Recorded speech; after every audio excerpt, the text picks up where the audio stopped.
Hello, everybody. My name is Rake, and welcome to the first episode of the Crakeadilian podcast. So, just to start out, I guess, I love crocodilians. If it's not already apparent, they are the most amazing things in the world to me. And though I am not an expert, I've never gone to classes for them or my degree isn't based around them or anything like that. I have spent a lot of time studying them on my own time, online, in person, in zoos. I wish I could go out into the wild and actually study them, but sadly, where I live, it is far too cold for them to live here too. But I just really love talking about them, and it's to the extent of which going to social outings is difficult because I will always seem to bring them up. So this is going to be a podcast where I can just kind of talk about them and just kind of get it all out there and have fun doing it. Everybody, welcome.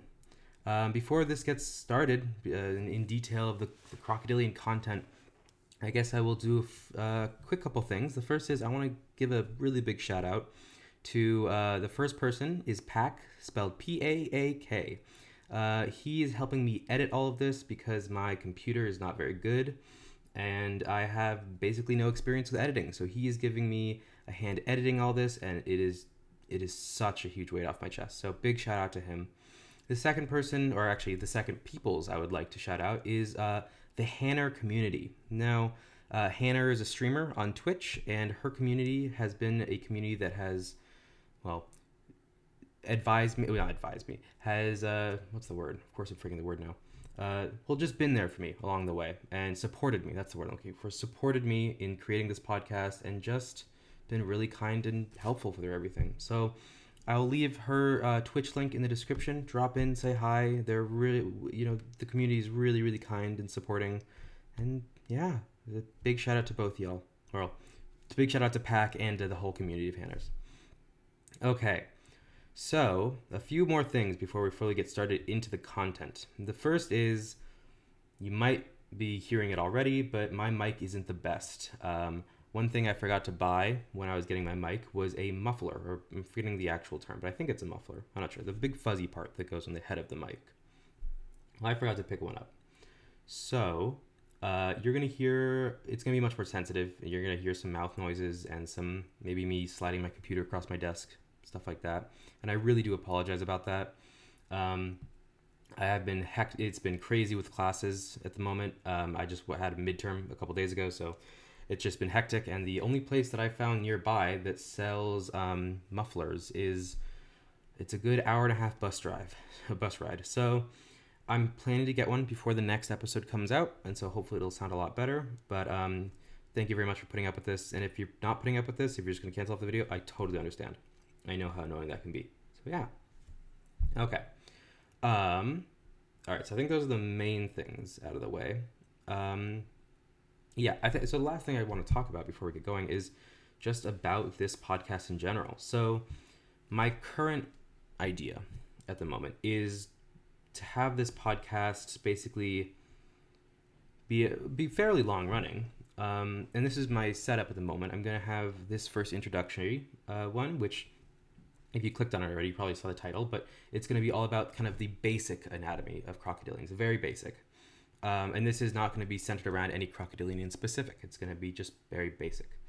The next episode is going to be about the taxonomy. And taxonomy, and I guess that's a good segue that I'll quickly introduce here, but crocodilians cover crocodiles, alligators, caimans, gharials.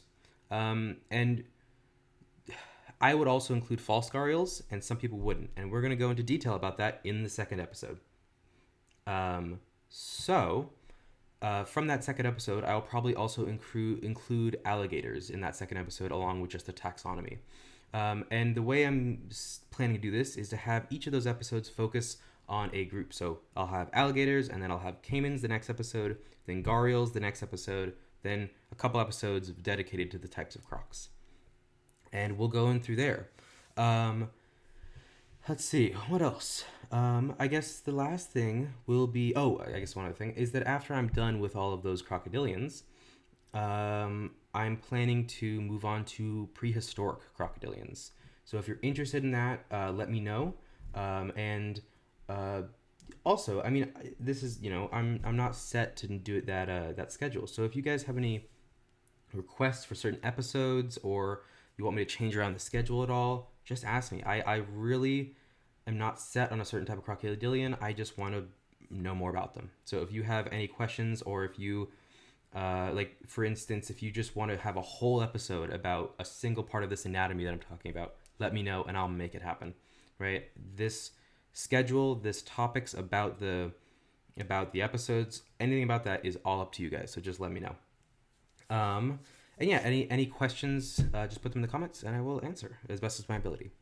And then the last thing is the layout of these podcasts. So I'm just going to have a usual intro. Usually it's not going to be this long. It'll just be maybe a minute or two.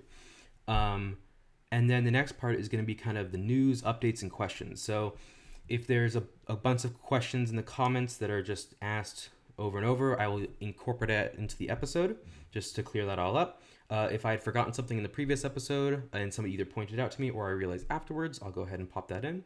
And if there are any news, either scientific about the Crocodilians world, about, genetic testing, which is a really big thing right now, of crocodilians or stuff like that, I'll pop that in the headliner too. I mean, the news section too. And then I guess also news about the, schedules. So like, I'm in the middle of my summer term right now, so maybe if things get really, really hectic with finals, I'll pop in the news saying maybe I'll take a week off or something like that. And we'll see. I again, that's not set in stone. But we'll all see. Okay, and I think that's it. I don't really have much else to talk about. Yeah, again, any questions either about the podcast or the content in the podcast or anything else, just go ahead and leave a comment or yeah, anything like that. But yeah, all right. So let's go ahead and hop in. Okay, so this episode is mainly going to be about as I said before, the basic anatomy of crocodilians, right? Of modern crocodilians. That's a big emphasis there. And I think I don't want to go too much into taxonomy because taxonomy is going to be covered next episode, but I think it's really important to cover, at least to start. And it's it's a question people obviously ask a lot. But how do you tell the difference between them all, right? And the biggest thing to anatomy of a crocodile is on the outside when you first look at one. So let's start by comparing alligators and alligators and crocodiles. So when you look at one, an alligator is going to have a very U-shaped jaw. It's just kind of more U-shaped, whereas a crocodile is going to be much more V-shaped. And the reason for that is actually a large part is due to the teeth and a large part is due to the diet. So if you take a look at the teeth on alligators, you'll see that you don't see any of the bottom jaw teeth. You only see the top jaw. They have a really bad overbite. They could use some braces. And so if you ever see a crocodilian that has only top teeth showing, it's going to be an alligator or a caiman. But we'll get into that later. But if you see something large enough to be an alligator and it's, and you're in the Americas, you're going to be an alligator, or if you're in China. Again, we'll get more into this later. But crocodiles are going to have interweaving teeth. So they're going to have both top teeth and bottom teeth sticking out, kind of like a zipper. And this is one reason why they might have had a harder time expanding the jaw like the alligators, because the teeth in the top and bottom were kind of blocking the jaws from getting any wider. However, the bigger the cause of that is probably their diet. So alligators are much more used to eating, larger deer, turtles, bigger, wider animals, right? Because they're in the Everglades, there's more big stuff around there. Whereas crocodiles are much more involved in eating fish, so they need to have that thinner mouth, and much more involved in eating. They also eat mammals, obviously. The smaller crocodiles, you'll see that they have the freshwater crocs, and some of the smaller crocs in general are going to have those kind of very, very, very V-shaped snouts. And you will see, obviously, with salties and Niles and mugger crocs, those are all going to have much more wider jaws, but definitely not U-shaped. And we'll get more into that when we get to those themselves, but that's also about their diet.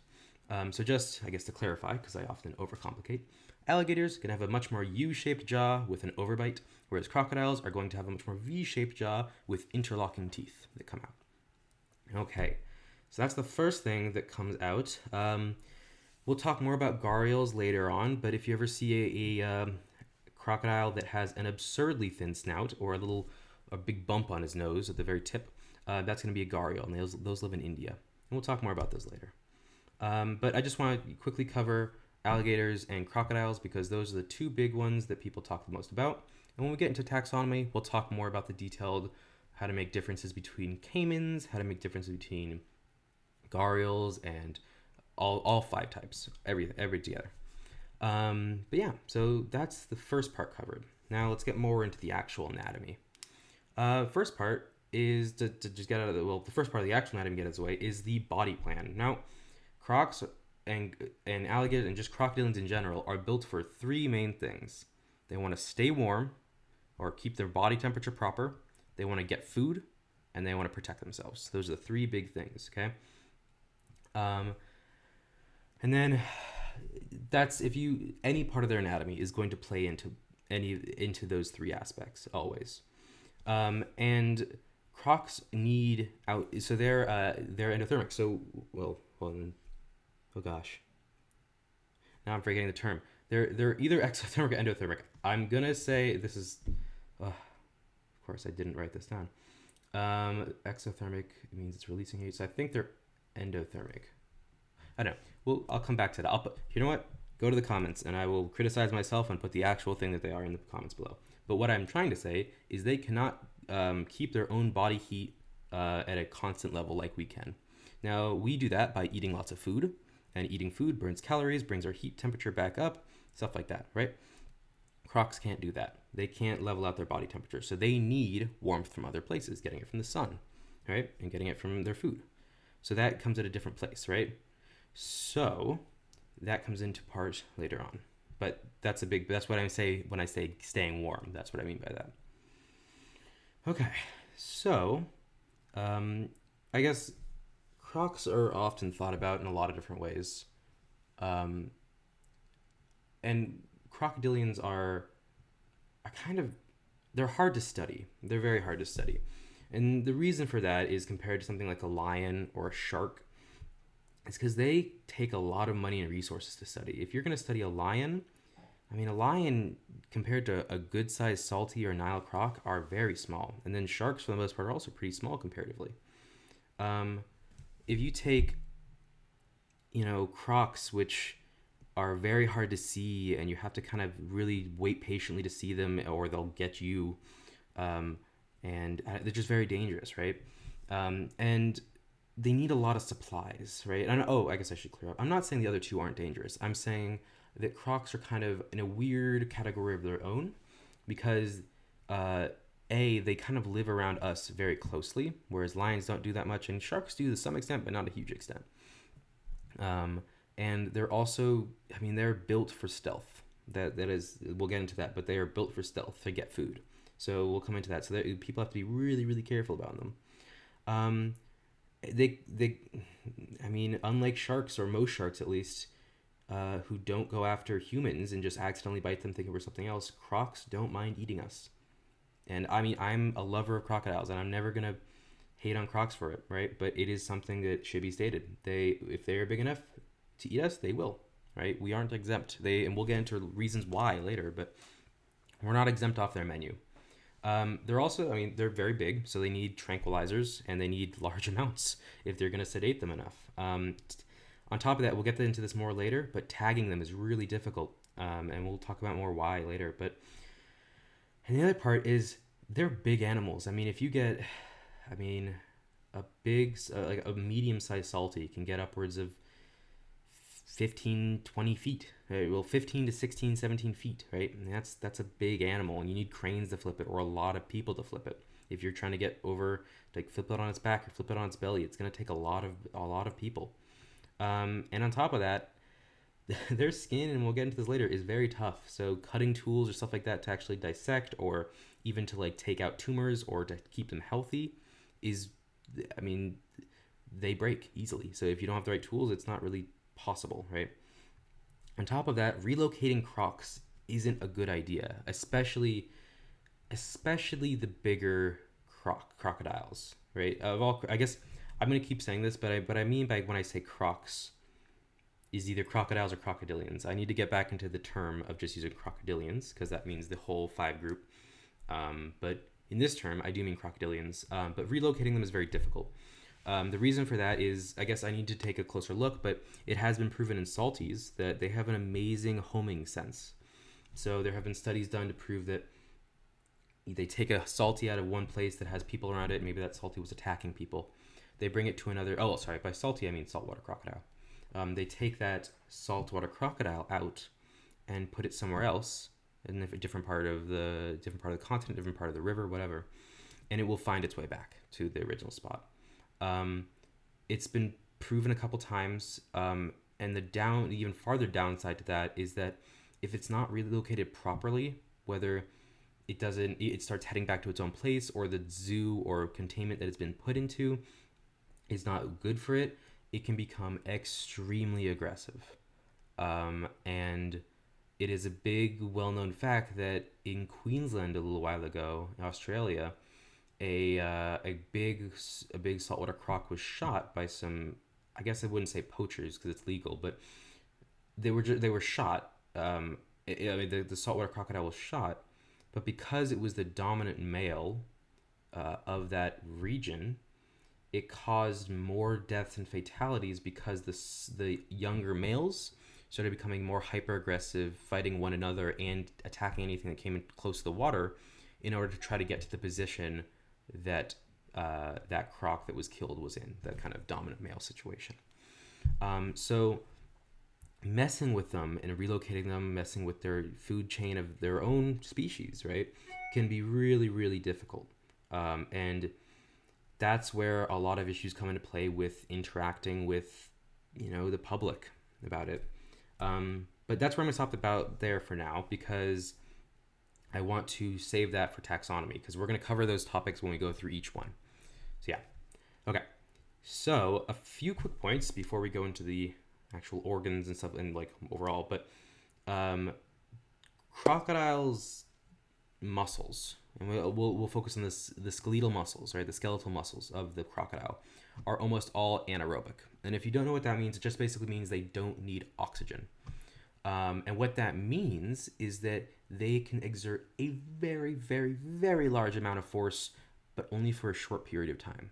So in your own body, you actually have this. So take, for example, your calf muscles. You can walk quite a long time, at least most people can walk quite a long time, and their calves won't get super, super tired. On the other hand, I need to start getting out a bit more. But they won't get super, super tired. And that would be kind of an aerobic muscle, right? It's getting lots of oxygen, right? Whereas something that needs very little oxygen but can only last for a short period of time, think about powerlifters in the Olympics. They can do those quick, powerful lifts, but they can't do them real slowly or last super long time with it, right? Or sprinters, right? They have to last a very, very short amount of time. So they're going fast, quick, and they're done, right? So crocodiles are built for that fast, quick, and done strategy, right? They don't want to be swimming long distances. They don't want to be, slowly biting and chewing their food. They're hidden. They grab. They pull the prey in. That's it. They need to be fast and strong about it. So basically, all of the muscles in their body are anaerobic. So they don't need oxygen, meaning they can exert a lot of force, but only stay active for a short amount of time. And we'll come back to that. Yeah, okay. So I guess this is a bit morbid, but a good example of this is that crocs, when killed in farms for their hides, a lot of people will see them still twitching and moving around slightly. And it's not because they're still alive. People aren't skinning these crocodiles or crocodilians in other parts of the world. I guess I am thinking a lot of saltwater crocs, because we'll get more into that, but they're legal to kill and profitable to kill there, for some people. Don't get too hasty about that. But crocodilians will continue to move slightly out after a short period of time after dying, kind of like chickens in a way, but not for the same reason. But this is because their muscles don't need oxygen. So they're not breathing in oxygen. So their muscles don't need that. to keep twitching. So their nerve endings keep firing, which can happen, but they keep moving. So a lot of times what these farmers will do is that they will put them in a very cold area. So crocodiles really don't like the cold, and I guess all crocodilians for that matter don't really like the cold. So their bodies kind of very much slow down. So as soon as you put them in the fridge or whatever, they're going to slow down and stop moving to that extent after they've been killed. Okay, on to something less morbid. A lot of people think that when you see a crocodilian and it's massive, it must be an ancient croc, right? It's elderly, right? It must be a couple hundred years old, thousands of years old. I'm exaggerating, but it must be old, right? And it's not the case. They're kind of like us in that way, where if we kind of do most of our growing in the first couple years, or like first decade or two of our lives, right? I mean, we're not growing a huge amount. We're not growing height a huge amount in our mid 30s, right? We're growing from between 10 or between like when we're 1 and when we're 20. That's our main growth time. We're not getting a whole lot taller then. And it's basically the same for crocs. They do all their growing in the first part of their lives. They're not going to suddenly explode every couple years into more height, or I said into longer crocs. They're just they stick to the same height as I keep thinking about humans. They stick to the same length at the beginning and is there to the end. So after their growth spurts are done, they just stay that size for the most part. And we'll go into detail a little bit later about why that sometimes changes. But for the most part, if you see a really huge croc, it does not mean it is old.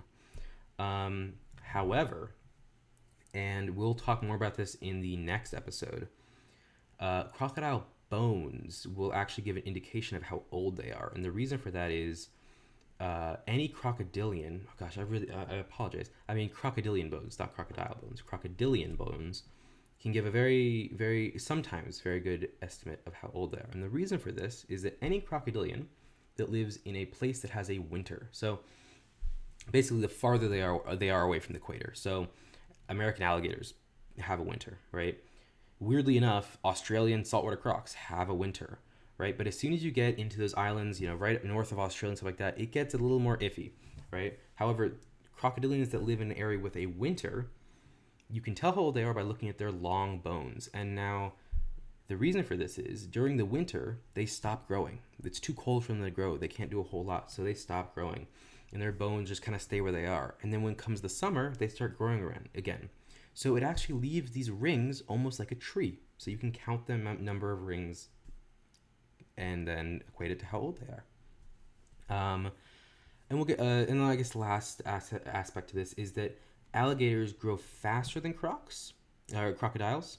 And the reason for that is not, I was going to put this in the taxonomy, but it's actually more anatomy. The reason for that is because alligators live in a place with a much more constant winter, because North America and China, since it's much more constant there, they have to do their growing much faster, or risk never hitting their full length. So they do their growing much faster, but they're still going to be smaller than most large crocs. So crocodiles like saltwaters and muggers and Nile crocodiles are almost always going to be larger than American alligators, even though they grow slower. So American alligators grow fast because they need to do their growing fast because they have winters, which means they get less time to feed and be productive. Or I guess much more intense winters, I guess is what I should say.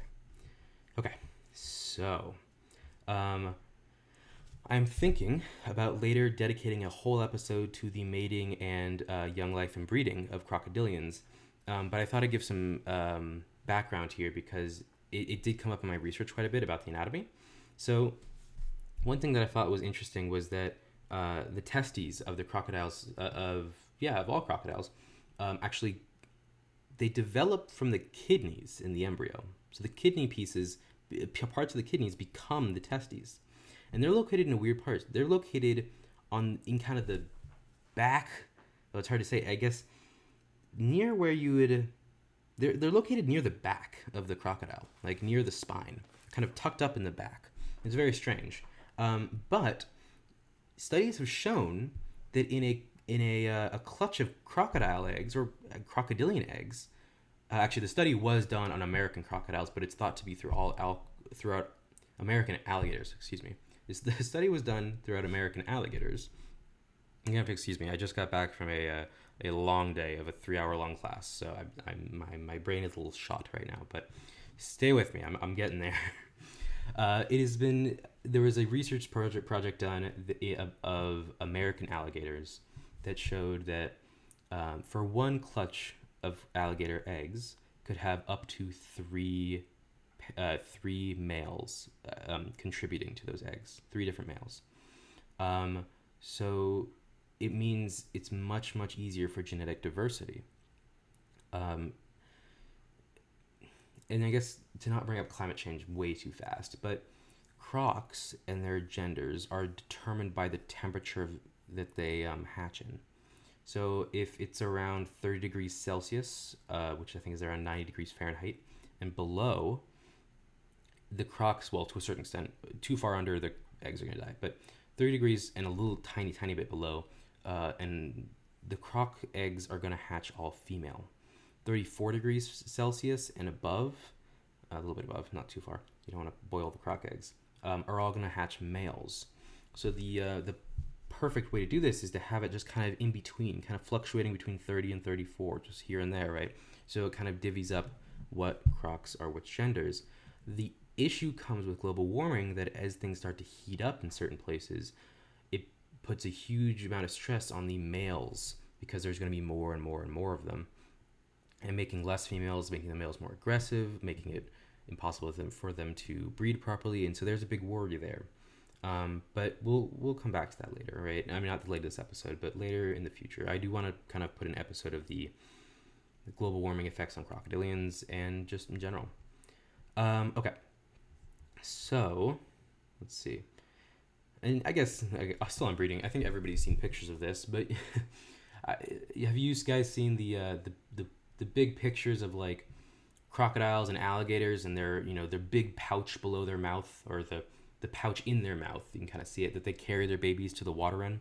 So the babies don't have a very good time getting to the water in the beginning. So what the parents do, well, actually what the mom does, the dad just kind of is lazy and goes somewhere else. But what the mom does is comes back and very gently picks up the crocs and throws them into her little baby crocodilians and throws them into her mouth.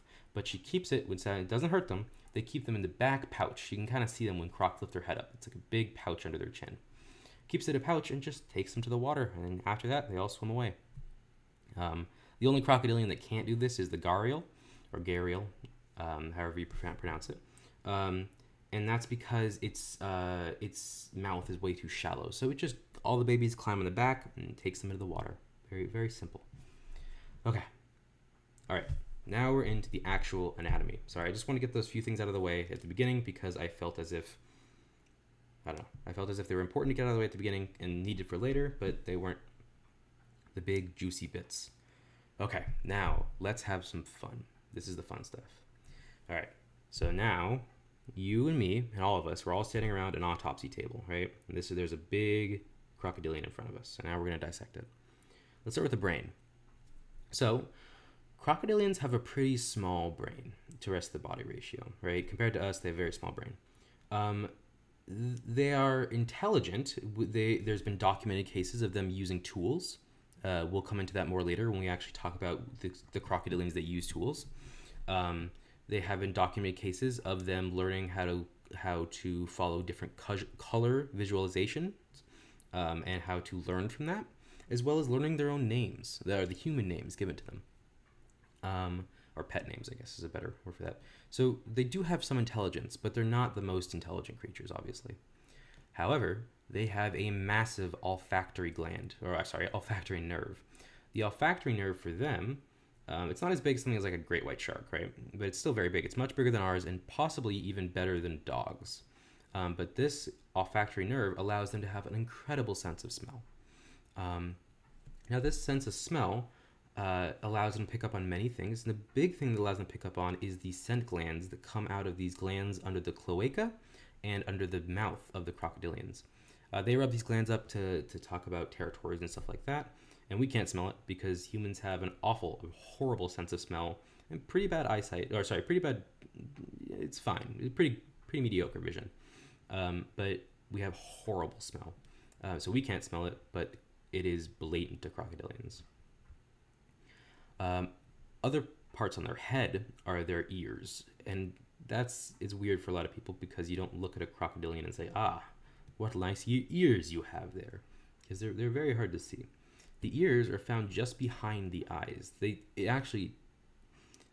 not ears really. They're ears. So they don't look like what we think of ears, right?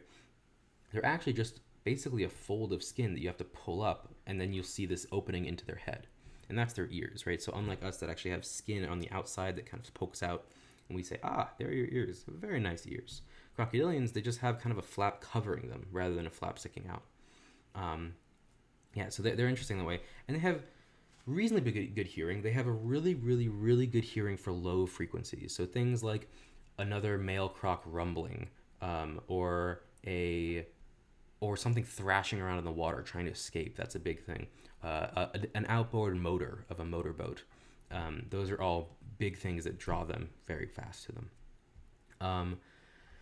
And then if we go forward up, I guess I probably should put this after the olfactory nerve, but they have a very prominent nose. And it's the first thing you will notice about a crocodilian that is trying to eat you, because its nose is perfectly placed on the body so that basically the entire rest of the body can be underwater and they can still have their nose and eyes sticking out. So if you notice the crocodile's nose sticking out and it's a little too close, that might be the last thing you ever see. But they have a nose right on the front of their snout, and it sticks up, so it allows them to peek up through the water. This nose has little flap valves in front of it, or on it, so it can flap them closed or open, and it just helps. I mean, imagine if you had an easy you lived in water all day, and your nose was positioned upwards, so water could just flow in. So it just prevents water from getting in their nose and make it a whole mess. And it's interesting because, as we talked about in the beginning, this is another extreme placement for their body specifically to get food. So they're staying very, very stealthy in the water. They can keep, a 15, even bigger, 17, 18 foot long crocodile could be completely invisible. It can be only thing sticking out are its eyes and nose. You would never see it. It's the only thing you see, eyes and nose. And yet, it's this massive animal under the water, right? So their bodies are built around this stealth to catch prey. Speaking about their eyes, they have very interesting eyes. They have binocular vision like us. So they have two different visual points like us. We have two different eyeballs. They do too. And that helps them work out, depth perception and range. And, if they hear a sound in an ear, they can kind of turn around to see that. That's what they need. However, I'm guessing many people listening might have cats. Now, have you guys ever gone at night? You have your flashlight on your phone or something like that. You get a snack, or even you're outside, and you turn your light because you hear a noise or something, and it's your cat, right? Your cat looks back at you, but its eyes are glowing, that kind of greenish white glow. That's because cats have these crystals in the back of their eyes that allow to intensify reflective light and then really process it better. So they can do much more with less light than we can. And crocodilians have the same thing. If you ever see a video of people going through the Everglades late at night and they kind of are filming stuff, so they need a light, you'll see these little eyes pop open and close. Same thing in Australia, same thing in India, in certain water parts. You'll just see these eyes kind of appear and then disappear. And that's scary, right? Because when those eyes disappear, you know that it's just not closing its eyes, it's gone under, right? So it's a bit frightening. But they have 3 eyelids. So we have a top and bottom eyelid. So we kind of close our eyes just like that. They have 3. So they have a top and bottom eyelid like us, but they have another eyelid called a nictitating membrane. Let me say that one more time. Nictitating membrane. There we go. And it closes left to right. And you see that a lot in lizards. And remember, crocodilians aren't lizards, but you do see it a lot in lizards. They'll have these kind of sideways closing eyes. And that is because it's used in a similar fashion as the reason why sharks have their eyes roll up in their heads when they go for attack. It's used partially for protection, right? So, these guys are eating things that are thrashing back at them, right? We don't have to eat a steak or eat a plate of pasta and having fighting us back, right? So it needs to be careful in case somebody kicks it in the eye, kicks it in the, or pecks it in the eye. So that nictitating membrane is for extra protection to make sure that it doesn't hit too hard. However, it's also perfect as a pair of goggles, so they can see much better underwater than we can. The nictitating membrane allows for a much better visualization around the water and not have that weird foggy stuff that we get. The eyes, I guess to a more degree, for protection, the eyes can actually retract back into the socket. You'll see this as they blink. If you ever look at a video and you see them blink, they'll blink and their eyes kind of rotate back into their socket and then pop back out. And so when they go for attack, they'll rotate their eyes back in so that they can grab things without being, poked in the eye. And that's exactly the same thing that sharks do. So the sharks roll their eyes back up in their head so they don't get pecked or hit. And crocodilians pull their eyes back into their sockets. As for the colors they can see, so crocs have crocs have diachromatic eyes, which means they have 2 color channels in their eyes. Us as humans, we have 3 color channels, and that allows us to have a full quote unquote spectrum of light and color. However, a lot of people, when they go colorblind or are born colorblind, they will have diachromatic color blindness. So if you know anybody that has diachromatic color blindness, or you are diachromatic colorblind, you see the world very similar to a crocodile was color-wise. Crocodilians have diachromatic, and so do we sometimes. Okay, sorry, I've been ranting. Again, this podcast, as much as I hope you guys enjoy it, it's also a place for me just to blow off steam and enjoy talking about these guys. So I will leave on the head, or the other parts of the head, I will leave you guys with a question that put in the comments, and I will answer next time in the put your answers in the comments, and I will answer next podcast. But here's the question. So, Sweetheart, very lovely name.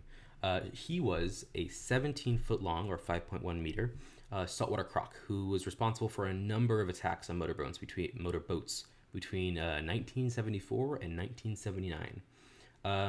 He would always attack the outboard motor first, but was also known to sink or crush or flip boats as well.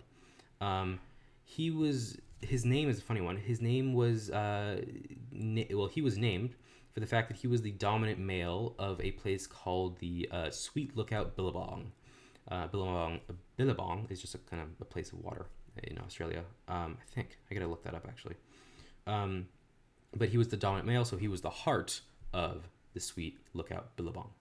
But I always like to think of Sweetheart as a kind-hearted soul, because in all of his attacks where he destroyed boats and outboard motors and just ripped things apart, he never attacked a human, and no human casualties happened. There was an instance of a boat being flipped over and crushed, and the humans jumped out and swam to shore, and they were fine. Never, ever, ever did Sweetheart attack or eat a human. So people began to wonder, why is this croc attacking... Oh, sorry, I said saltwater croc. Why is this croc attacking these... Why is he just attacking these random boats? We don't know why. And so I want you guys to take the information that I gave you just above and look through it and give me some guesses on why do you think he was just attacking these boats and not the humans inside. Let me know. Okay. Now, the part I think a lot of people are waiting for, and the part the crocs are most well known for, their jaws. So these guys put to shame everybody else with a pair of jaws, honestly. Their jaws are a very good indication of what they eat, right? So you have you have bigger crocs that eat lots of mammals. They're going to have a bit wider jaws. Crocodiles that have wider jaws usually eat more mammals and stuff from the shore in. Freshwater crocodiles will have much more narrow jaws and are used more for catching fish. Alligators, the roundedness is good for catching animals, mammals mainly, eating turtles, getting a kind of a good spread out of pressure so they can crush the turtle's shell. Stuff like that. It's a very good indication of what to eat. So, some of you may know this or not, but crocodilians as a whole have the most powerful bite force in the animal kingdom. The saltwater croc holds the world record, and this is slightly disputed, but here is why it is kind of not disputable. So some people believe that the great white shark holds the world record of bite force at 4,000 pounds per square inch. However, that was done scientifically through modeling of modeling a great white of 20 feet. You rarely get a great white of 20 feet. However, crocodilians or saltwater crocs for this situation, saltwater crocs have been measured at 3,700 pounds per square inch, and that was only a 15.7 foot long or 4.8 meter. So if that was to get big enough to 20 feet, it would have more than 4,000, way more than 4,000 pounds per square inch. So they did modeling on a extra large great white, but they never checked a extra large saltwater croc. So if they properly did it and found a 20-foot long saltwater croc, it would have been much larger bite force than a great white. But what does that word? What does that number mean? 3,000 pounds per square inch. What could that mean? Well, I would like you to imagine a very calm crocodilian, just to gently close its mouth around your arm. Nothing more, nothing less. Just gently close your arm in its mouth. Okay. And now I want you to imagine a semi-trailer truck appears in the sky and falls on that crocodile's head. Right?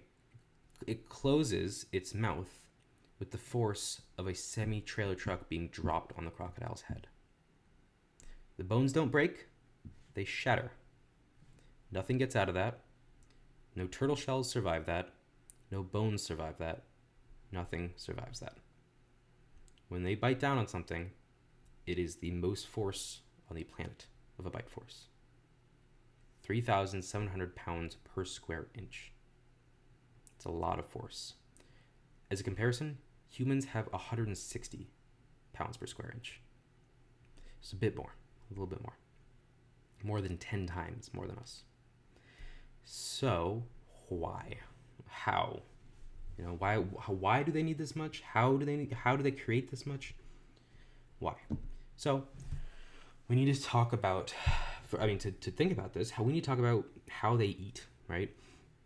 So when the crocodile bites down on something, it doesn't have a whole lot of time. As we talked about before, these are anaerobic closing muscles, right? So the muscles that close their jaws are anaerobic, meaning they don't carry oxygen, meaning they can exert a lot amount of force, but can't stay active all that long.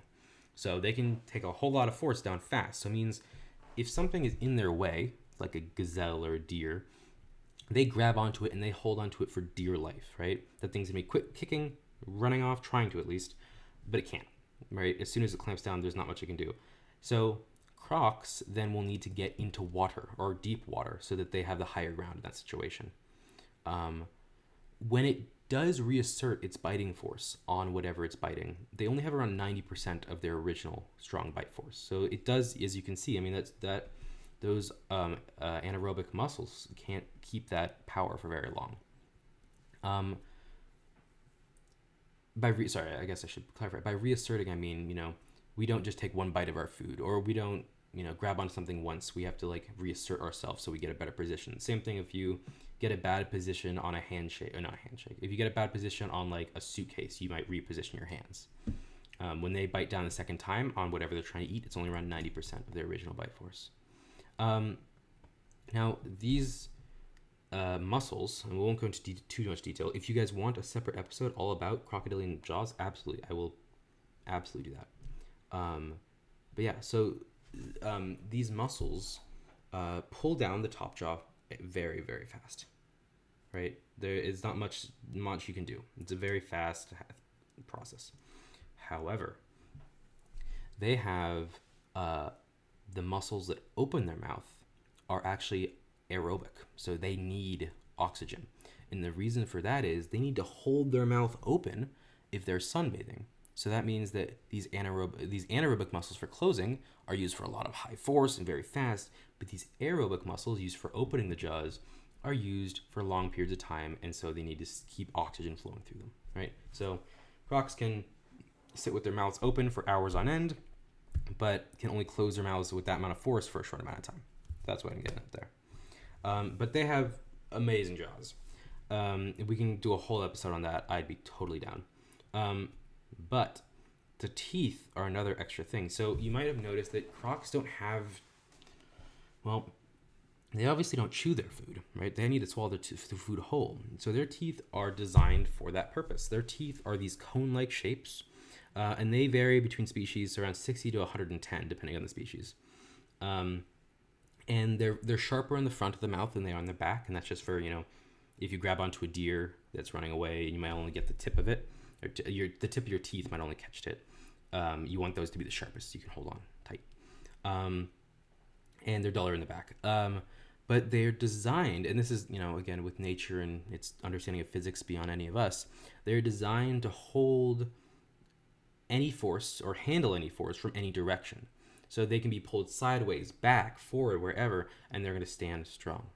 It's kind of like ours, except our front teeth, you can kind of wiggle back and forth, and they get kind of sore and a little painful if you do it too hard, too tough. But crocs, they don't mind. However, they are polyphyodonts. Polyphyodonts? Polyphyodonts. Correct me in the comments.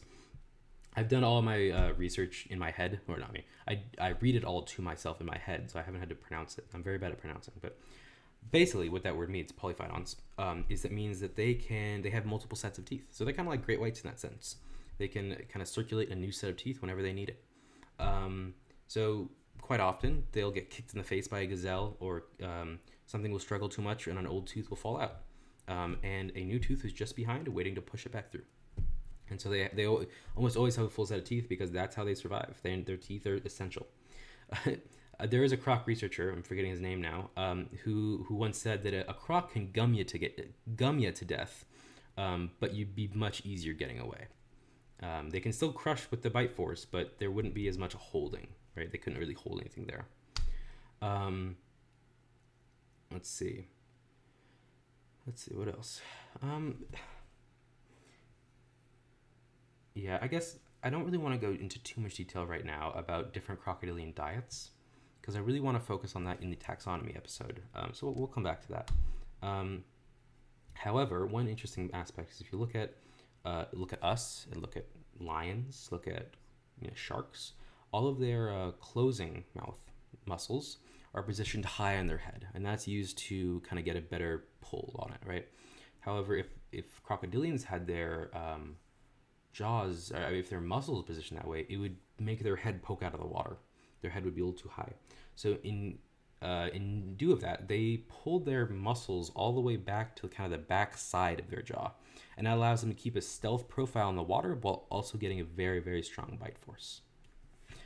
Another way you can tell if crocs are missing, are aging or older, is by their teeth. If they're missing lots of teeth and they haven't grown back yet, there's a good chance it's an old croc or old crocodilian. Okay, so let's talk about the mouth and the tongue and respiratory system. So I think some people forget this a lot of times, but crocodilians can drown. I mean, whales can drown, they're outside air breathing creatures that live mainly in the water. So it's very, very crucial for their mouth to be, and nose and any sort of respiratory tract to be very careful when it comes to water. So let's first talk about their tongues first. Their tongues are interesting. So another way you can tell an alligator versus a crocodile is by their tongues. You can't visually see it. You'd have to probably do some actual tests. But crocodiles have salt glands in their tongues, whereas alligators do not. Now, crocodiles use these salt glands for brackish waters, and to an even more extreme extent, saltwater crocodiles use these salt glands for the ocean. These salt glands allow for the change of salt that they've ingested to exit their body. So these salt glands excrete extra salt that they don't need. And I do want to leave you guys with a question here. Another question, leave it in the comments, see what you think. When researchers first started really diving into saltwater crocodiles, because they were kind of an enigma at the time, and how they were able to handle such, the ocean water compared to most other crocodiles who could handle stagnant water, they wanted to do tests on that because they didn't know why. To be clear, saltwater crocs can live in very brackish and salty waters like the ocean, but they do prefer fresh water. However, they started doing tests on these saltwater crocs to see how they did it. And they did tests and check their salt glands. So they'd give the saltwater croc salt or saltwater or whatever, and they'd test the amount of salt being excreted by the salt glands. And the first time they did it, they were really confused because there wasn't enough salt coming out of the salt glands to prevent the croc from going into sodium poisoning, right? So there wasn't enough salt leaving the body. There's too much salt in the body. How were they able to do this? And my question for you guys is, the researchers kept doing this experiment, but decided to change one thing, and that was what environment the crocodile was in, right? They kept it in the enclosure, but they changed the environment around it. And my question for you is, what environment did they put this croc in? And why did they do that? Right? So I guess we'll rephrase it one more time. Researchers took this crocodilian and put it on a dissection table. I don't actually remember if it's dead or not. They put it on a table or a beach, and they tested to see if the salt would properly come out and if there would be an equilibrium, and there was not. But they changed one thing about the environment, and suddenly there was equilibrium. My question for you is, what did they change about the crocodilian's environment, and why would that affect it? All right, enough of my questions. Back to the respiratory system. Sorry, I feel like I'm being really boring. This is just fun. I really like this. Okay, so crocs can drown, and it's actually really dangerous for them, especially when you're transporting crocs or you're catching crocs. Any sort of crocodilian can drown. So what they've built in over evolution is that the back of their tongue has a kind of ridge on it. And what that does is it overlocks with their soft palate, and it creates a seal. Now this seal allows it so nothing can go down the throat. So when that seal is activated, nothing's going down the throat. You can kind of think of it as a door closing. Nothing's getting back there. But also what it does is it brings the back part of the trachea up to meet the nasal part of the trachea, right? And so those become fully connected. It's not the nasal trachea leading into the oral cavity, which leads into the trachea. The nasal pharynx leading into the oral pharynx, which leads into the trachea. It is now solely the oral pharynx leading into the trachea. There is a complete connection. What that does is it creates a snorkel. So the croc can now literally just poke its nose up and have a complete snorkel throughout its body. And that is absurdly helpful when it is feeding. If it's feeding and it's getting mouthfuls of water, it doesn't want that water going down its throat or caught in its trachea. So what it does is it keeps that tongue ridge up against the palate, and then eats so that. Sorry, I don't know, it's getting so hot in my room. I don't know why. Let me rephrase all that. What they do is their tongue makes a seal with their palate when they're eating. So when they're ripping and chewing and doing a bunch of movement, there's not water splashing down their throat. The trachea has now full connection with the nasal pharynx, which allows them to take deep breaths of fresh air without getting any water down their throat. So a built-in snorkel. It sounds good to me. However, there's also some pretty weird things about crocodilians' lower respiratory anatomy. So they can take, unsurprisingly, a lot more air than we can. Saltwaters can take in up as 4 times the amount of air we can.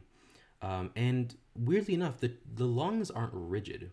Our lungs aren't rigid per se, but they are much more, we can't hyperfill them. They're kind of at a very set amount, and then our ribs can keep that even more stable. However, crocs can fill a lot more, and their lungs can really just kind of inflate. They're less rigid. They just kind of into different areas. They just kind of inflate.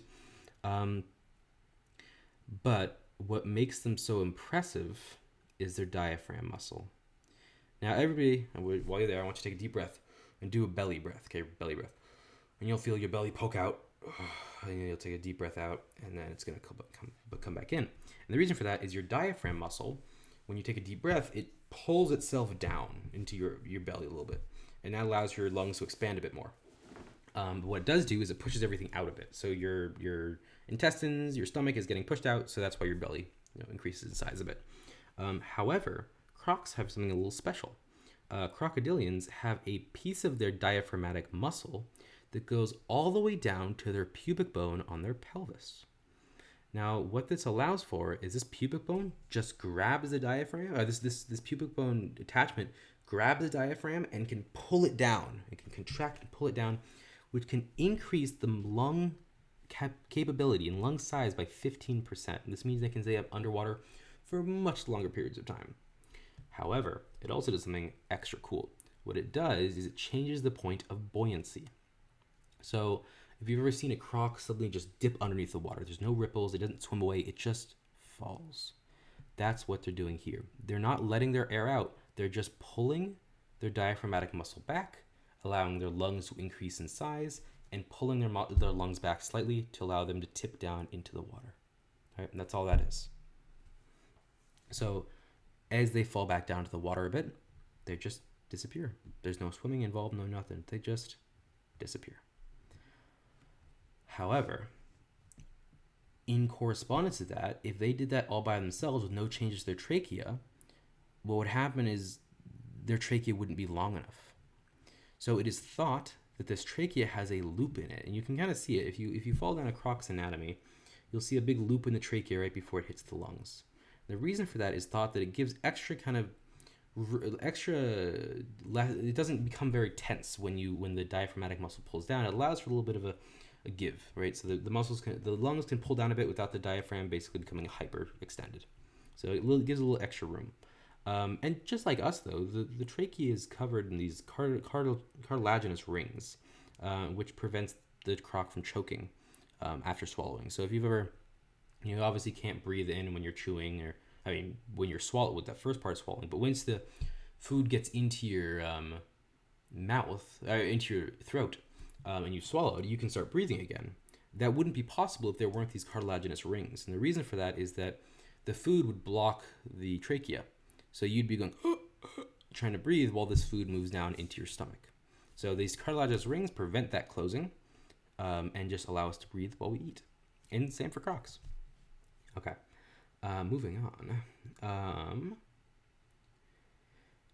This is an interesting one because there is some conflicting data on it. But how long can crocs stay underwater?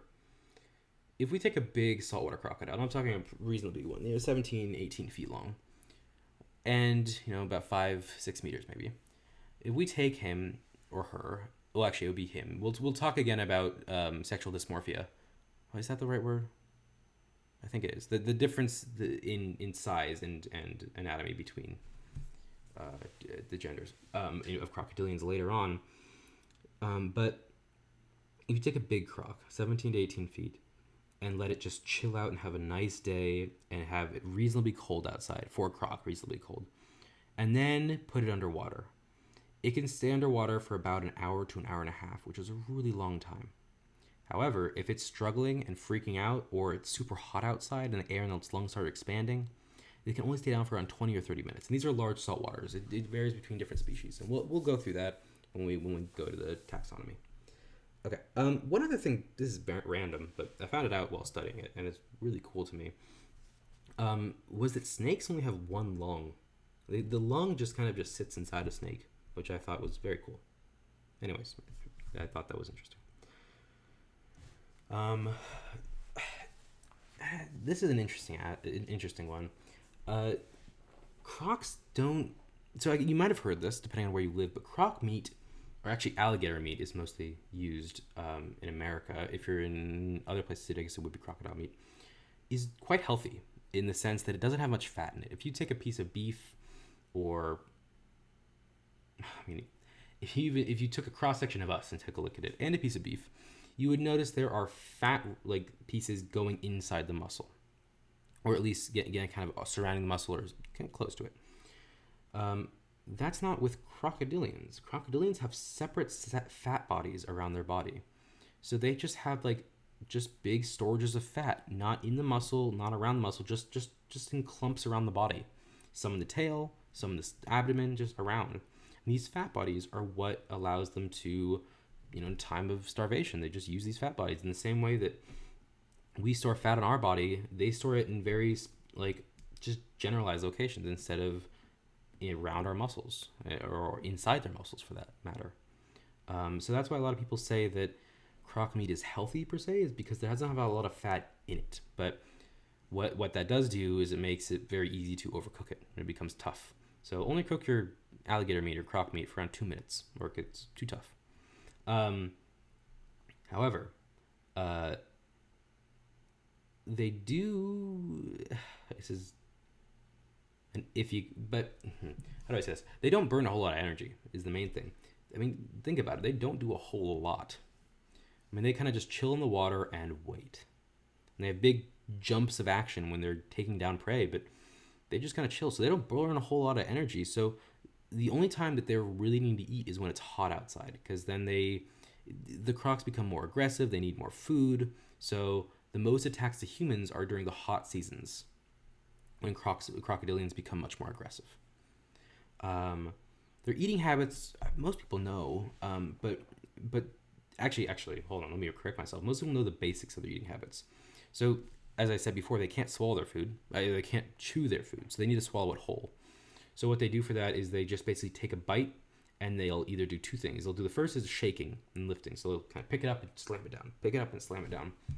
Or they'll use these giant neck muscles and really strong neck muscles just to shake it back and forth. The other thing they do is death rolls. And you've probably heard of these, but they just basically grab on and they use their tail almost like kind of a whip, and they start doing these little flips in the water very, very, very fast, and they kind of in these circles, like how you'd roll down a hill. They just kind of do these little circles very fast until the meat rips off, and that's called a death roll.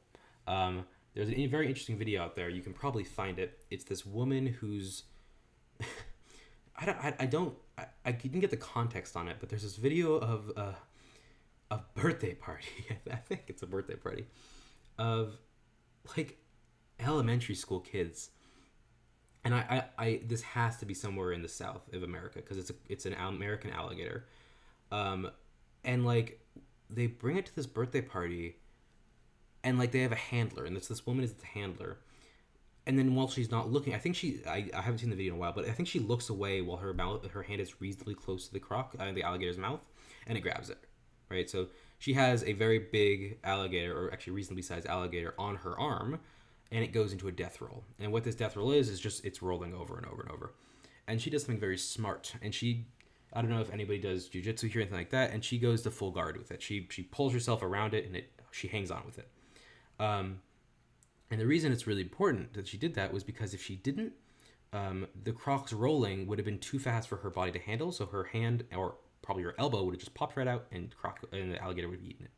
But by putting herself on the alligator, she's just basically riding the alligator's movement. And it just goes around and around and around and around. But if you ever see, deer and stuff getting grabbed, they start spinning afterwards, and that's the death roll.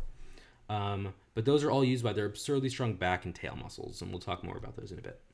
Now, this is my two favorite parts of the croc, are the stomach and the heart, and we're going to talk about them, but they are insane. So crocodilians have one if not the most complex heart in the animal kingdom. For a long time, it wasn't documented even by ancient researchers, because they thought they had weird specimens and they couldn't describe it. But to keep you on edge, we're going to start with the stomach, which is also an amazing thing. So alligators, I guess we'll start with a little bit of a background. Alligators have been seen eating fruit in their diets, though it's not a huge part. It's very rare. But alligators can eat some fruit and vegetation, whereas crocodiles just basically cannot. I think there are very few exceptions, but basically just can't eat any vegetation. Alligators can. That has something to do with their lower and small intestine, I think. I have to do more research on it, but we'll get back to that when I come back with alligators. I promise.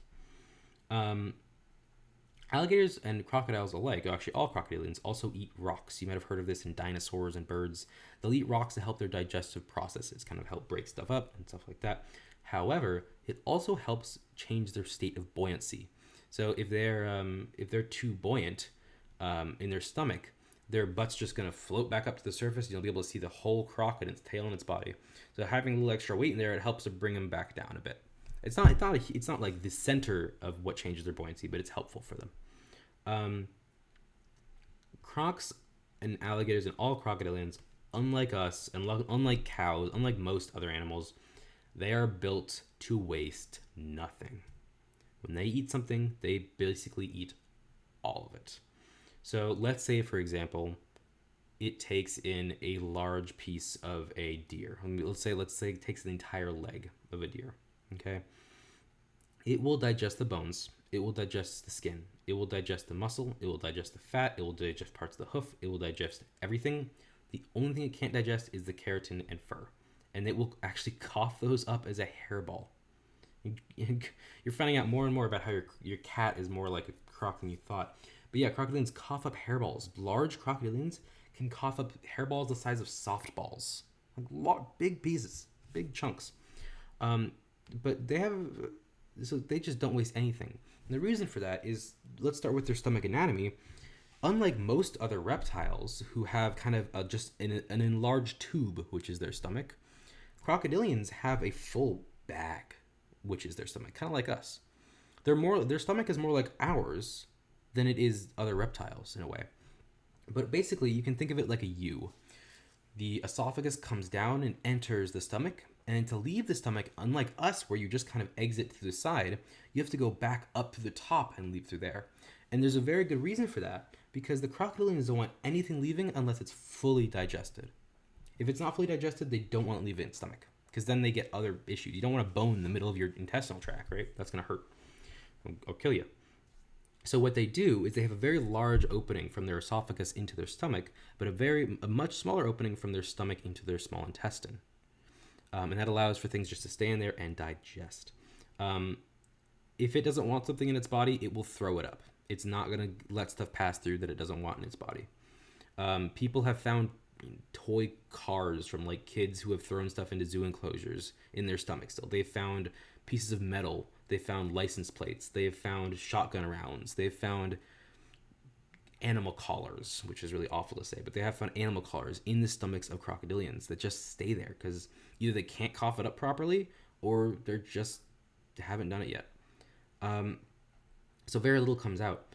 The question is, why might this be, right?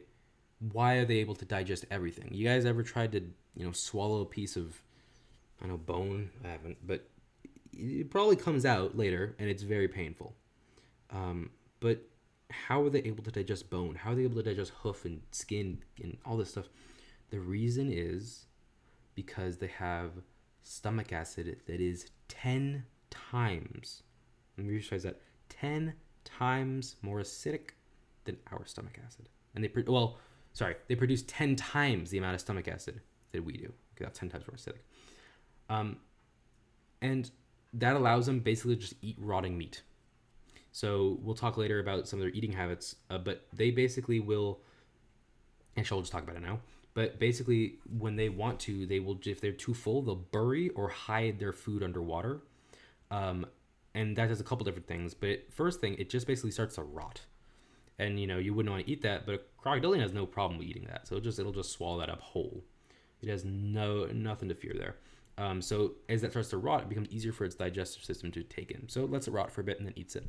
It also saves it for later, but the other thing it does is putting a piece of, big piece of food down there is going to bring in fish, or other little sea creatures. So it creates kind of a trap that now its previous lunch is now attracting other food, and it can eat some of that too. So they're, again, pretty intelligent. So this is the most interesting part for me. How does it produce all that stomach acid? That's where its heart comes into play. So crocodilians, as I said before, have an absurdly complex heart. It's wild. It is basically a combination of birds and mammals combined. It's a combination of two hearts. They have more of a heart like ours, like mammals, than they do of reptiles. So in most lizards and snakes, we'll just start off with the basics before we get into the actual heart anatomy. But in most lizards and snakes, the heart is found in the middle of the pectoral girdle. The pectoral girdle, if you don't know, just take the bottom of your pecs, kind of just like follow that across. That kind of creates a line. And then take the tops of your armpits and follow that across, and that's kind of a line. That's your pectoral girdle for the most part. Most snakes and lizards, the heart is found in the middle of that, right? However, for crocs, it's found much farther down. Um, the reason for this is because well, it helps a couple different things.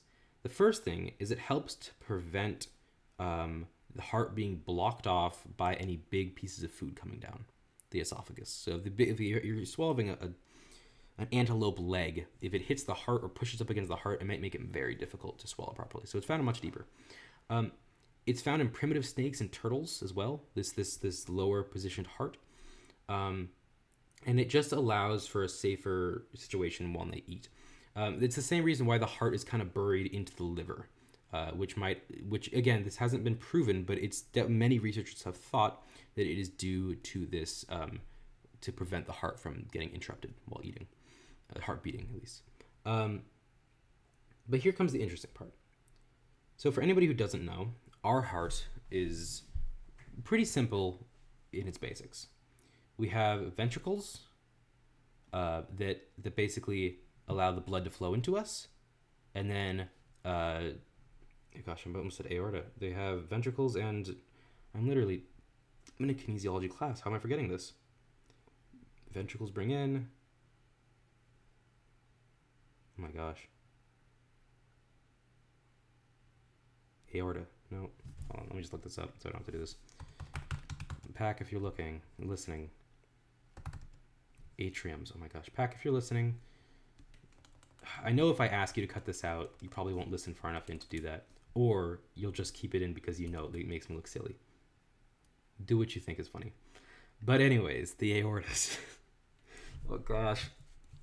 Oh my gosh, I just finished my first year of college, and I'm in a anatomy-based major, and I didn't know that. That's a bad sign. Anyways, ventricles. Let's just stick with those. Those are the important parts right now. In most reptiles, the ventricles are combined into a single ventricle. They only have one ventricle, right? The blood comes into the ventricle, and it's there. It's not separated between oxygenated and deoxygenated blood. The pulmonary system, for those who don't know, is when blood leaves the heart and goes to the lungs. The systemic system is when the blood leaves the leaves the heart and goes around the body. So basically what blood does, it comes from the body into the heart to the left ventricle. Let's say for the simple of this, it comes, because the sides can get interesting. It comes from the body to the heart, into a ventricle, right? Gets pumped and then from the ventricle, it goes into the aorta.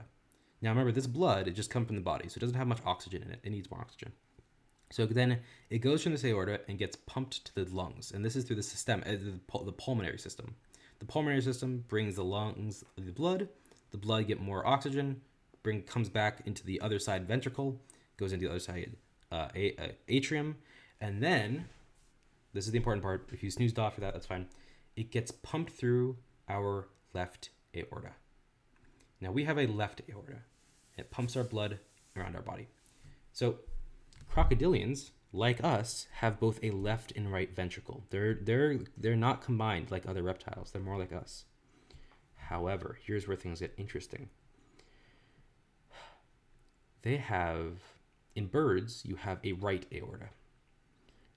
In mammals, you have a left aorta. In crocodiles and crocodilians, you have both. And so for a long time, people were really puzzled. Why do they have these? And it's still, to this day, somewhat confused. It's still not known for absolute sure. And people have been very confused, why do they have this double aorta? However, there were some tests done in recent years on American alligators. And they did tests and gave all of these guys pieces of bone, delicious bone. Remember, they like to eat this. But one of the alligators had been born with a birth defect. This right aorta was not functioning properly. So they gave it this bone, and in all the other alligators, digestion was totally fine. But in this one alligator, it was slowed to basically a stop. So they looked into it further.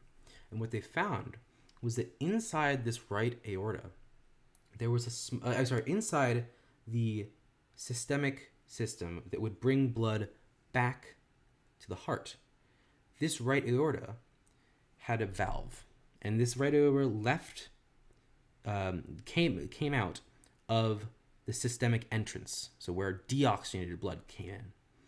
So when the crocodile needed it, that valve would open and deoxygenated blood would be pumped into it.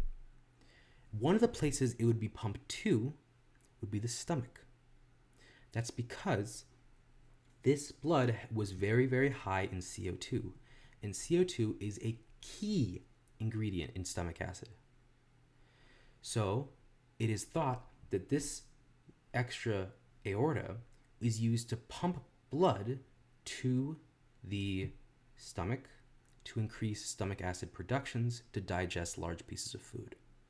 And this would make sense because not only can we find the veins that bring us to the stomach, but this vent, the valve that opens can be immediately closed with an injection or an increased amount of adrenaline.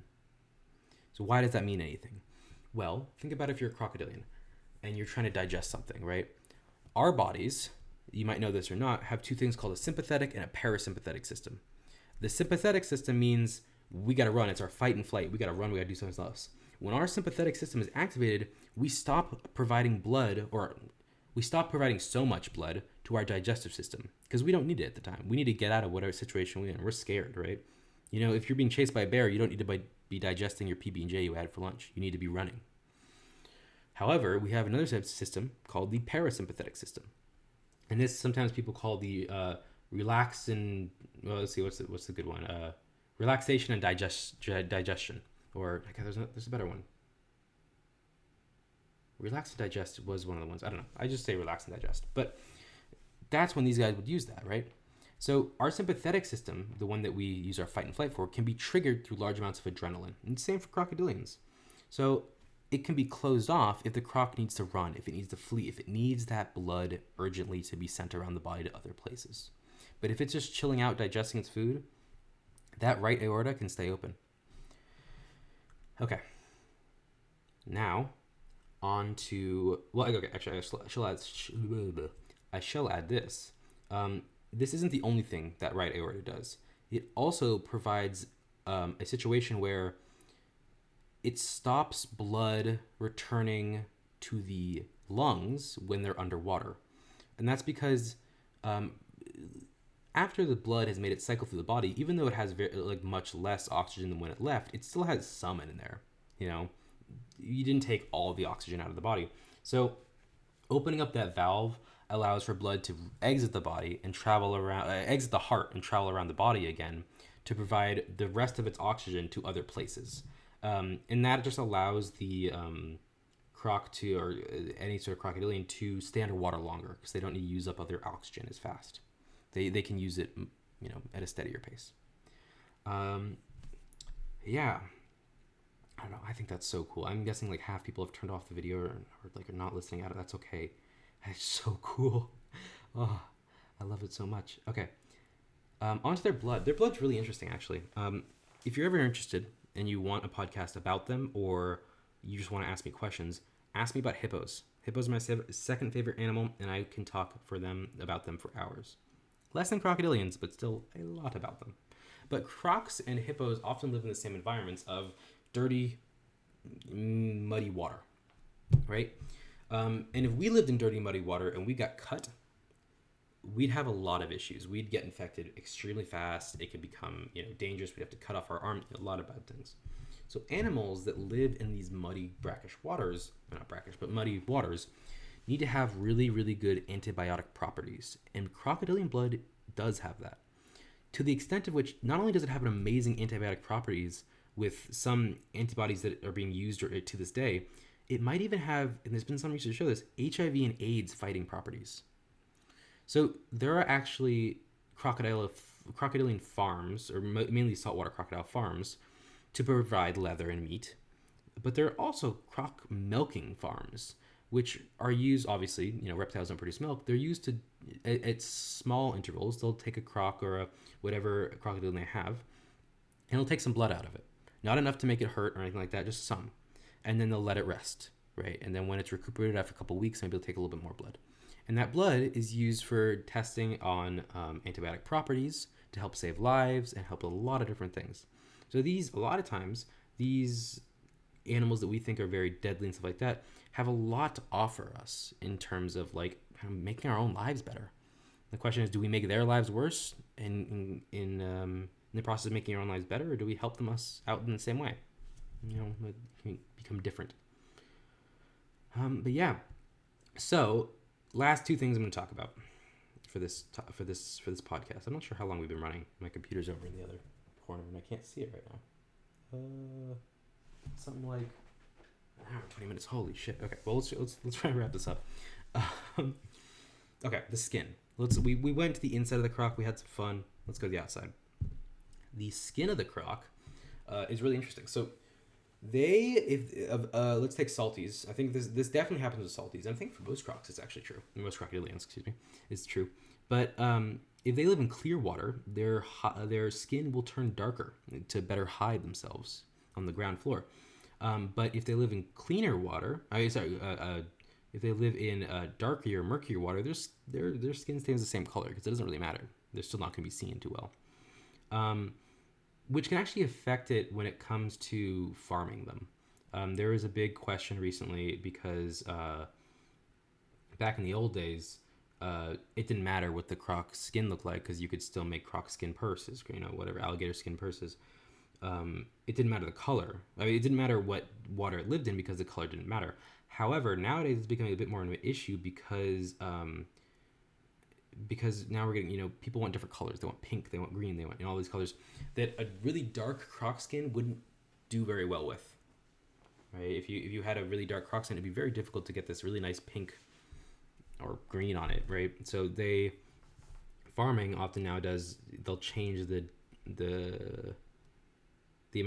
depth of color of the water depending on what crocs they're raising, what crocodilians they're raising.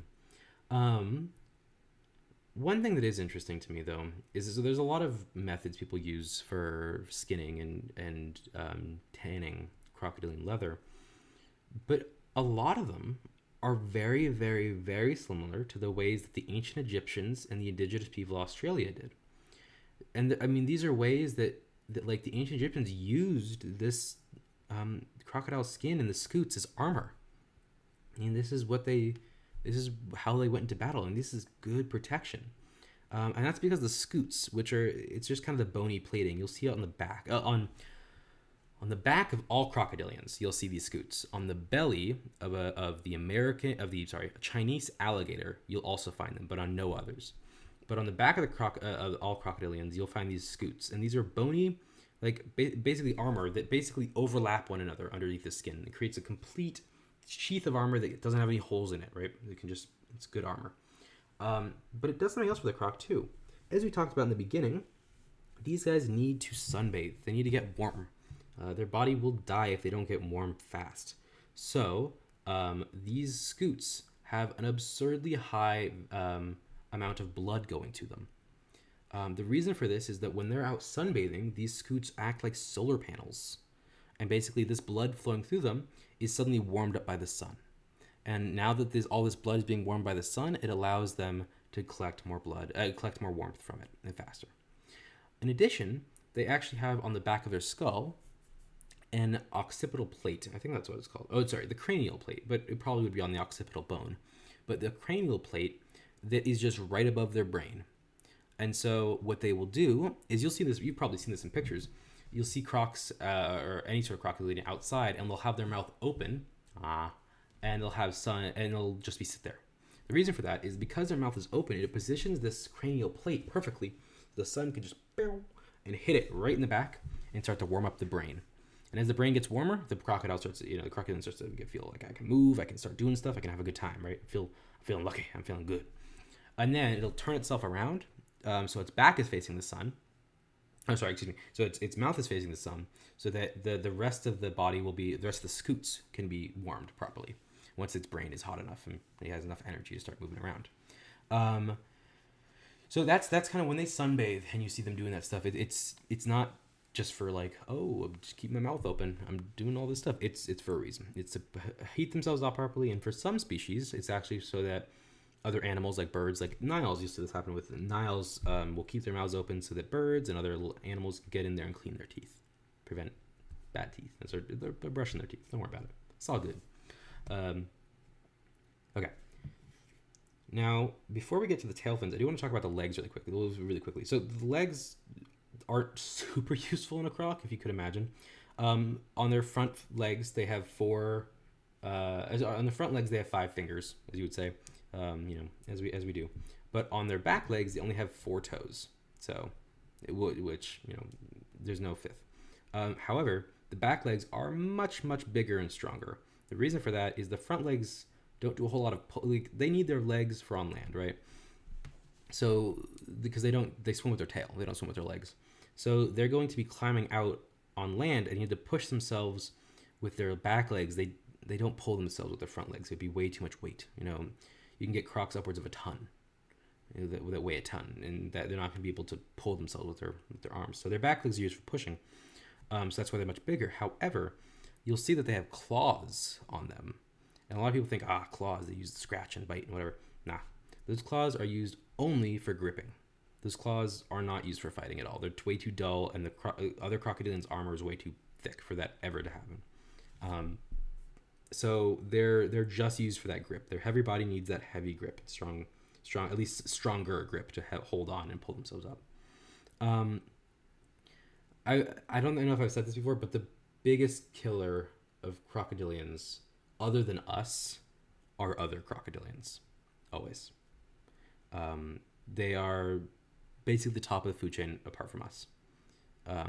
Especially, salties and Niles. So the thing that kills them the most is going to be other of themselves. Let's see. There's a few more things I want to touch on. Okay, so let's go ahead and go back to the skin, but now we're going to talk about the tail fins. So you might see them. These kind of like the spikes, like a dragon. They have these spikes running down their back. It starts with 2 sets, kind of 2 lines, and then when it gets to the tail, later on, it converges into a single set. These are called, they're kind of called fins, but they're made out of cartilage. So the same thing you make up your ears and skin and ears and hair and nose, all that stuff. This is made out of cartilage. So they don't confuse those spiky bits that stick all the way out as like those big fins. Don't confuse those as the scutes, because they're not. The scutes are bony, whereas the fins are just cartilage. However, what the skins do, and remember I was going to tell you later about tagging in researching. So crocs are really difficult to tag because, think about it. If you have an animal that does extremely rapid, strong movements, both with its tail and its mouth, if you put a tracker somewhere, it's going to get ripped out. And on top of that, if you have a tracker, and let's say it's a calm animal that's being fed in a zoo, they lurk so much in the murky water with tree branches and stuff. It's going to get caught, it's going to get pulled, it's going to make a nasty cut. And with how fast they can swim and get up to that, their tails are so powerful, a big salty can get up to 20 miles per hour if they want to. And they can get up to 10 or 15 miles an hour without making a ripple in the water. That's how amazing their tail is. But we'll get back to that later. But if they move their tail too fast and they've got a tracking tag in their tail and it rips out, it's going to cause issues. So what they do, and this is going to sound inhumane to a lot of people, but this is probably the most safe way to track crocodilians. And it's been the way used by salties who went from almost extinct to being self-proficient. They're keeping their population up. So this is the way used, and it works, and it keeps both parties safe.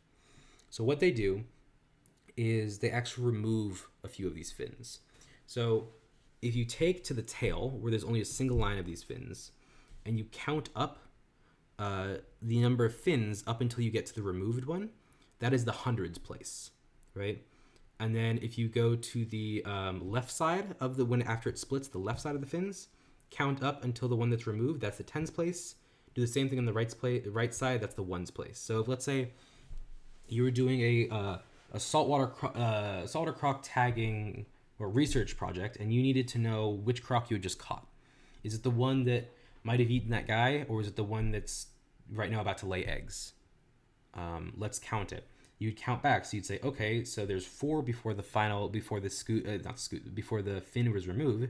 That means it's 400 and then you count back on the left side. It says Oh, there were 3 removed here, so that means it's 440 because it's on the 4th one that's removed, so it's 440. Sorry, it's 430 because the 3 there, and then the last one.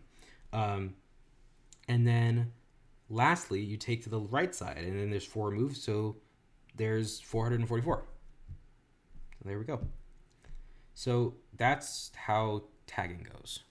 It does sound harmful, but it is the best way to tag. It doesn't hurt them. The cartilage isn't as not as much blood goes to it, so it's pretty safe from like getting all infected blood wise, and there's not a heating problem because again they're not scutes, there's fins. So and it's brought a couple of species back from the brink of extinction, the research projects. And so it's just been the way people have done it recently, or I mean the last couple hundred, like the 100 or so years. However, I would love to hear your guys' opinion on it, as well as just like other ideas on how to properly do it. Like think about it. How do you think it should be done, or do you think it should be done at all? And so that's what I want to know. But yeah, I mean I'm running very low on time here. I think I've been talking for almost an hour and 30 minutes. And I usually want to make these around 60 minutes long. This one's extra long because I did that whole introduction, and I'm covering a lot of work here. Just trying to lay out the basic anatomy. I know this one's probably a little bit boring. I find this the most interesting one personally, but I know to a lot of people it's probably the most boring. So I'm going to end off here. Last couple things I'm going to say is the next episode is going to be on the 10th of June on a Friday. I'm planning to do this once every week, though if it gets too hectic with school and everything, I might do it every 2 weeks. Let me know. And also, please let me know any questions you have about the content I just covered. Any things you want, either if it's stuff I already covered and you're just confused about, or if it's things I didn't cover and you want to know more about, ask me, please. And I want to hear from you guys. I want to look up stuff about crocs and crocodilians. I want to have fun with it. And if there's anything you disagree with me about, if you say that's not true because I know this, then I will say I totally get that. And I will do my research to check it. And if you could as well, maybe if you, I also know that the fact sometimes you hear things, you forget what you heard from, and you're saying, but I heard this. I don't know if this is true. If you don't have a source, that's fine. But if you could link me a source when you say I don't agree with this, I will do the research into it and see what it is, and I will bring it up in the next episode if enough people ask about it. If not enough people ask about it, then I'll just go ahead and reply to the comment. But yeah, please ask me anything you want to, as well as ask me about other animals. Hippos are some of my favorites. A lot of marine animals in general. What else? I love rhinos. I love a lot of animals. Animals are cool. Ask me about humans. That's what I'm studying right now in college. So ask me about humans too. If you want to know much about workout physiology and exercise physiology, hit me up. But yeah, that's where we're gonna end today.